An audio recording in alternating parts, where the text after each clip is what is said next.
Hindi nyo na kailangan lumabas mga mi dahil dito sa ating recipe, siguradong sob na sob ang buong family. Bistek Tagalog sa aking inhandang ulam, siguradong kain mo na may mapaparami. Bali gagamit po ako dito ng pork chop. Ganito po yung gawin natin para po mas maging tender yung ating meat. Yan, pukpukin lamang po yung front and back. Pagkatapos gumamit po ng plastic.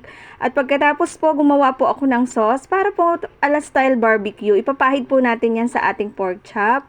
Sa harap at sa likod po. Ulit-ulitin lang po yung process hanggang sa malagyan po lahat. At pagkatapos mamarinate po natin ito for at least 30 minutes bago prituhin.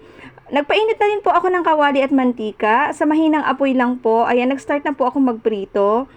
Bali po, kailangan po is katamtamang apoy lang po. At kung mapapansin nyo po, may makikita po kayong itim-itim dyan. Tatanggalin nyo po yan. Yan yung pong residue para hindi po mapait yung ating pork meat.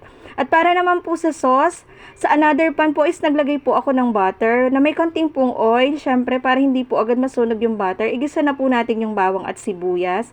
Sa sibuyas po, naglagay po ako ng pula at saka ng puti para po mas masarap, mas marami. Pagkatapos, season lamang po natin ng black pepper. Naglagay po ako ng konting seasoning ala magic. Pagkatapos naglagay na po ako ng toyo, oyster sauce, at syempre para po mas masarap maglalagay po tayo ng calamansi juice. Halu-haluin lamang po hanggang sa lumapot at para po to balance the taste, pwede po kayo dyan mag-add ng sugar.